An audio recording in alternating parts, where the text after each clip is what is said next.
നമസ്കാരം, ലൈക്ക് ലൈവിലേക്ക് എല്ലാവർക്കും സ്വാഗതം. ഇന്നത്തെ എപ്പിസോഡ് നമ്മൾ ആരംഭിക്കുകയാണ്. നമ്മുടെ അതിഥിയായി ഡോക്ടർ കെ മുരളീധരൻ നായർ അദ്ദേഹം ഇവിടെയുണ്ട്. നിങ്ങളുടെ ചോദ്യങ്ങൾക്ക് മറുപടിയാണ് നമ്മൾ ആദ്യ എപ്പിസോഡിൽ പറയുന്നത്. അദ്ദേഹം വാസ്തു ആചാര്യനാണ്, വാസ്തുശാസ്ത്ര വിജ്ഞാനപീഠം പ്രസിഡന്റാണ്, അതിനുപരി തിരുവിതാംകൂർ ദേവസ്വം ബോർഡ് സമിതിയാണ്. നമസ്കാരം സാർ. നമസ്കാരം സാർ, ഇന്ന് നമുക്ക് വന്നിട്ടുള്ള ചോദ്യത്തിലേക്ക് ആദ്യമേ കടക്കുകയാണ്.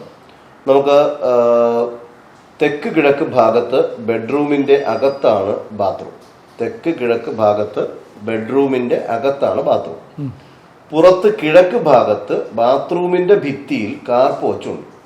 തെക്ക് വശം ഒന്നും ഇല്ല, ചുറ്റുമതിലാണ്. കുഴപ്പമുണ്ടോ? ആകെ 2 സെന്റ് സ്ഥലമാണ് ഉള്ളത്. കിഴക്ക് ദർശനമാണ്, റോഡ് കിഴക്ക് ദർശനത്തിൽ പോകുന്നുണ്ട്. ഇപ്പൊ ഈ പറഞ്ഞ ഇത് വീടിന്റെ ദർശനം കിഴക്ക് ദർശനമാണല്ലോ. കിഴക്ക് ദർശനം അവിടെ നിൽക്കുന്നതിന്റെ വടക്ക് കിഴക്കേ മൂല ഭാഗത്ത് ഇവർക്ക് ബെഡ്റൂമുണ്ട്. ആ ബെഡ്റൂമിന്റെ സൈഡിൽ ഒരു ടോയ്ലറ്റ് വരുന്നതിന് നിയമ തടസ്സം ഒന്നുമില്ല. എന്നാൽ വടക്ക് കിഴക്കേ മൂലഭാഗത്ത് ഒരിക്കലും തന്നെ ടോയ്ലറ്റ് വരുന്നത്. അപ്പോൾ വടക്ക് കിഴക്കേ മൂലഭാഗം എന്ന് മാത്രമല്ല, വീടിന്റെ പ്രധാനപ്പെട്ട 4 മൂലകളിലും, വടക്ക് കിഴക്കേ മൂലഭാഗമായിരുന്നാലും തെക്ക് കിഴക്കേ മൂലഭാഗമായിരുന്നാലും തെക്ക് പടിഞ്ഞാറായിരുന്നാലും വടക്ക് പടിഞ്ഞാറായിരുന്നാലും ഈ 4 കോർണറിലും ഒരിക്കലും തന്നെ ടോയ്ലറ്റ് പാടില്ല, മൂലകൾ പാടില്ല. ഈ വടക്ക് കിഴക്കേ മൂലഭാഗത്ത് ബെഡ്റൂമിൻ്റെ ലെഫ്റ്റ് സൈഡിൽ നമുക്ക് സുഖമായിട്ട് ടോയ്ലറ്റ് വരുന്നതിന് നിയമ തടസ്സമൊന്നുമില്ല. ആ മുറിക്ക് അറ്റാച്ചായി നിൽക്കും. അതുപോലെ തന്നെ ഈ നമ്മൾ കഴിഞ്ഞ എപ്പിസോഡിൽ പറഞ്ഞ ഈ തെക്ക് ദർശനത്തിന്റെ കാര്യത്തിൽ എങ്ങനെയാണെന്നുള്ള കുറച്ചുകൂടെ ഒന്ന് വ്യക്തമാക്കാമോ എന്നുള്ളൊരു ചോദ്യം കൂടെ വന്നിട്ടുണ്ട്. അപ്പോൾ നമ്മളതിൽ പറഞ്ഞത് ഞാൻ എൻ്റെ ഉച്ചം നീചെന്നൊരു കണക്ക് പറഞ്ഞു. അതിൻ്റെ ഉച്ചസ്ഥാനത്തേക്ക് പ്രധാനപ്പെട്ട വാതിൽ വരണതാണ് ഏറ്റവും തെക്കിൻ്റെ ദർശനം തരുന്നത്. തെക്കിൻ്റെ മധ്യം എടുത്തിട്ട് കിഴക്കോട്ട് മാറിയാണ് പ്രധാനപ്പെട്ട വാതിൽ വരേണ്ടത്. അപ്പോൾ ഇതിനകത്ത് വേറെ 1-2 സംശയങ്ങളുള്ളത്. അകത്തുള്ള ക്രമീകരണങ്ങൾ, തെക്ക് ദർശനം അകത്തുള്ള ക്രമീകരണങ്ങൾ ഏറ്റവും പ്രധാനപ്പെട്ടതെന്ന് നോക്കാൻ ചില ആൾക്കാർ പൂജാമുറി പരിപാലിക്കും. പൂജാമുറിക്ക് എവിടെ വരണം? ഇപ്പോൾ തെക്കിൻ്റെ ഫ്രണ്ട് വരാണെങ്കിൽ പുറകുവശം വടക്കേ വരുള്ളൂ. വടക്ക് കിഴക്കേ ഭാഗത്തേക്ക് നമുക്ക് ഏറ്റവും ഉചിതമായ രീതിയിൽ നമുക്കൊരു പൂജാമുറി എടുക്കാൻ സാധിക്കും. വടക്ക് കിഴക്കേ മൂലഭാഗം ഈശാന കോണാണ്, ദൈവത്തിൻ്റെ സ്ഥാനമാണ്, ഏറ്റവും വാസ്തുനില സങ്കല്പത്തിൻ്റെ തലവരുന്ന ഭാഗമാണ്. എല്ലാം കൊണ്ടും വടക്ക് കിഴക്കേ മൂലഭാഗം ഏറ്റവും അനുയോജ്യമാണ് പൂജാമുറിക്ക്. അപ്പോൾ തെക്ക് ദർശനമായിട്ട് നിൽക്കുന്ന ഒരു വീടിന് കൃത്യമായിട്ടും വടക്ക് കിഴക്കേ മൂലഭാഗത്ത് പൂജാമുറി കൊടുക്കാൻ സാധിക്കും.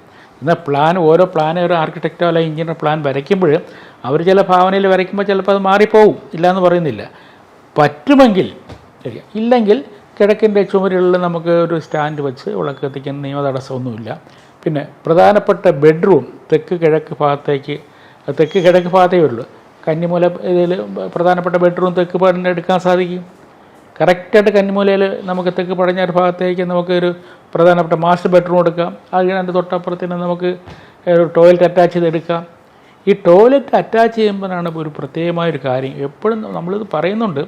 ഒരിക്കലും തന്നെ വീടിൻ്റെ അകത്ത് ടോയ്ലറ്റിൻ്റെ വാതിൽ ഹാളിലേക്കോ ഡൈനിങ് ഹാളിലേക്കോ ഡയറക്റ്റായിട്ട് തുറക്കത്തക്ക സംവിധാനത്തിൽ ഒരിക്കലും കൊടുക്കരുത്. വീട് പെട്ടെന്ന് അതിൻ്റെ സന്തുലനാവസ്ഥ നഷ്ടപ്പെടും. ചുരുക്കി പറഞ്ഞാൽ വീട് പെട്ടെന്ന് വയസ്സാകുമെന്നർത്ഥം. ഉള്ള നെഗറ്റീവ് എനർജി എല്ലാം ഹാളിലേക്ക് കയറിക്കൊണ്ടേയിരിക്കും. അപ്പോൾ അവിടെ ഒരു അസ്വസ്ഥമായിരിക്കും. വീട്ടിൽ എന്ത് വന്നിരുന്നാലും എന്നും അസുഖങ്ങളായിരിക്കും. കുട്ടികൾ പറഞ്ഞാൽ കേൾക്കാത്ത അവസ്ഥയിൽ വരും. ഭാര്യ ഭർത്താക്കന്മാർ തമ്മിലുള്ള സ്വഭാവത്തിലുള്ള വ്യത്യാസങ്ങൾ, ഒരുപാട് അനർത്ഥങ്ങൾ ഈ ടോയ്ലറ്റ് നേരെ തുറന്നക്കത്ത രീതിയിൽ കയറി കൊടുക്കരുത്. ഒരു മുറിക്ക് അറ്റാച്ച് ചെയ്യാമല്ലോ. പിന്നെ ആൾക്കാർ ചിലർക്ക് തരും, പുറമേ നിന്ന് വരുന്നവർക്ക് ആരെങ്കിലും നമുക്ക് കൊടുത്തൂടെ എന്നൊക്കെ ചോദിക്കും. പുറമെയുള്ളവർക്ക് വേണമെങ്കിൽ നമുക്ക് വെളിയിൽ വേണമെങ്കിൽ ഒരു ടോയ്ലറ്റ് ചെയ്യാം, അല്ലെങ്കിൽ ഒരു മുറി ബന്ധുക്കളെ ആയിരിക്കുമല്ലോ, ഒരു മുറി തുറന്നു കൊടുത്താൽ മതിയല്ലോ. അങ്ങനെയാണ്, അല്ലാതെ ചെയ്യരുത്. ഒരുപാട് ആൾക്കാർക്ക് ഇതിനെപ്പറ്റി അബദ്ധം പറ്റുന്നുണ്ട്. അതോടൊപ്പം തന്നെ സാർ ഒരു സംശയം ചോദിച്ചിരിക്കുന്നത്, ഈ ബെഡ്റൂമിനകത്ത് ഇപ്പോൾ സാർ പറഞ്ഞ പോലെ ഏറ്റവും അനുയോജ്യമാണ് തെക്ക് പടിഞ്ഞാറ് ബെഡ്റൂം എന്ന് പറഞ്ഞാൽ മാസ്റ്റർ ബെഡ്റൂം എടുക്കാൻ അല്ലെങ്കിൽ ദമ്പതികൾക്ക് കിടക്കാൻ അനുയോജ്യമായെന്ന് പറയുന്നു. പക്ഷെ അതിനകത്ത് ഈ കട്ടിലിന്റെ സ്ഥാനം, അതായത് ഈ ചുമരിനോട് ചേർന്ന് കോർണറിൽ കട്ടിലിടുന്നത് റൂമുകളിൽ നല്ലതാണോ? അതെങ്ങനെയാണ് ക്രമീകരിക്കേണ്ടത്? സാധാരണ എല്ലാവരും ഈ റൂമിൽ ആ കോർണറിൽ ഇപ്പം തെക്ക് പടിഞ്ഞാറാണെങ്കിൽ ആ പടിഞ്ഞാറ് തെക്ക് കോർണർ ചേർത്ത് കട്ടിലിടരുത്. നമുക്കിപ്പോഴും സെൻറ്ററാക്കി കറക്റ്റായിട്ട് ഫാനിൻ്റെ കാറ്റെങ്കിലും കിട്ടും കറക്റ്റായിട്ട്. പിന്നെ തെക്ക് പടിഞ്ഞാറ് ഭാഗത്തെ മുറിയിലാണെങ്കിൽ തെക്ക് പടിഞ്ഞാറ് ഭാഗത്ത് തെക്കേ ചുമരോട് ചേർന്ന ഒരു അലമാര വാങ്ങിച്ച് വടക്കോട്ട് നോക്കിയിരിക്കത്തേക്ക് പറഞ്ഞാൽ ഏറ്റവും നല്ലതാണ്. പ്രധാനപ്പെട്ട റെക്കോർഡ്സ്, സാമ്പത്തികമായിട്ട് എന്തെങ്കിലും അത് പൈസയോ ആഭരണങ്ങളൊക്കെ സൂക്ഷിക്കാനും അത് പണ്ടുകാലം മുതലേ ഉള്ളൊരു സത്യമായൊരു കാര്യമാണ്. നിരതി കോൺ എന്നാണ് എന്നെ പറയുന്നത്. തെക്ക് പടിഞ്ഞാറ് മൂല കന്നിമൂല എന്ന് വെച്ചാൽ നിരതൻ എന്ന് പറഞ്ഞൊരു അസുരനാണ്. സത്യവും ന്യായവും നീതിയും പരിപാലിക്കുന്ന ഒരു ചൈതന്യം. അദ്ദേഹത്തിൻ്റെ ചിഹ്നം ഒരു കയ്യിലൊരു കൊടുവാളാണ്. അതാണ് ചിഹ്നം. എന്തെങ്കിലും തെറ്റായ രീതിയിൽ കണ്ടാൽ വെട്ടി വീഴ്ത്തുക എന്നുള്ള തത്വമാണ്.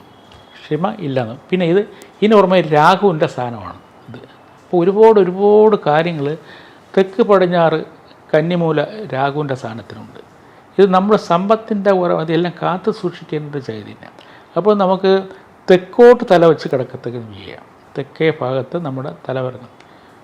അല്ലാതെ അപ്പോൾ പല ആൾക്കും ഞങ്ങൾ കിഴക്കോട്ട് തല വെച്ചിട്ട് കിടന്നോട്ടെ, അതിന് തടസ്സമൊന്നുമില്ല.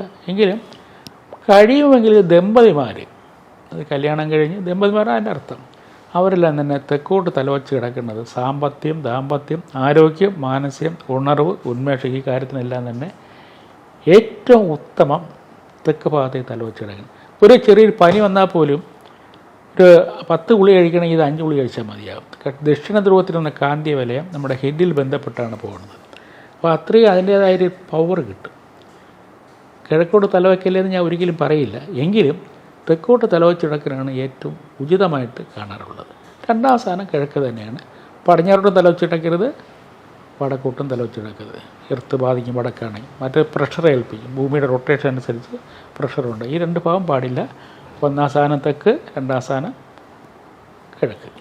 തീർച്ചയായും. അപ്പോൾ നമ്മുടെ ഈ സമയത്തിൻ്റെ ഒരു പരിമിതിയാണ്. അപ്പോൾ നിങ്ങൾക്ക് എന്തായാലും രാജേഷ് അടുത്ത എപ്പിസോഡ് കാണാം. രാജേഷിൻ്റെ ചോദ്യത്തിന് കൃത്യമായ മറുപടി ആ എപ്പിസോഡ് ലഭിക്കുന്നതാണ്. നമ്മുടെ ഈ ചാനൽ നിങ്ങൾ സബ്സ്ക്രൈബ് ചെയ്യുക. നമ്മുടെ സംശയങ്ങൾ നമ്മുടെ ഇൻബോക്സിൽ നിങ്ങൾ രേഖപ്പെടുത്തുക. അതിനുള്ള മറുപടി നിങ്ങൾക്ക് ലഭിക്കുന്നു. ഈ എപ്പിസോഡ് പൂർണ്ണമാകുകയാണ്. നമസ്കാരം.